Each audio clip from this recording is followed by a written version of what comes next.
Before the game, let's start for dessert. Game 3 na, kakayanin pa ng Joker ang Terminator. Panoorin natin ang highlights ng dalawa. Dito sa play nato, kinalabaw lang si Subak. Dito naman pinabayaan si Kawhi, pasok yan for sure. Bang! Dito naman hang time dito si Kawhi sa ere. Nagkape pang itong next shot na to, gantong-ganto yung ang championship sila sa Raptors eh. Kaboom yan! Next move na ni Kawhi. Turn around, fade away, shot!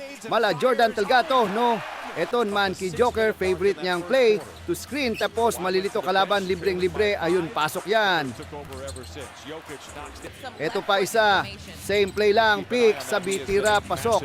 Na naman yan, ito naman, naiwan na naman libre si Kawhi, pasok yan. Bawin man si Jokic, sa kabila, tres, pasok din yan.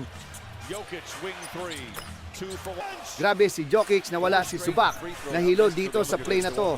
Ang linaw ng radar ng Terminator, akalain yun, kita pa niya yun.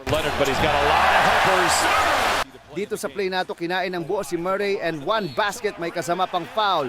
Kaya sa huli ang Terminator ang nagwagi. Panalo ang Clippers kontra Denver.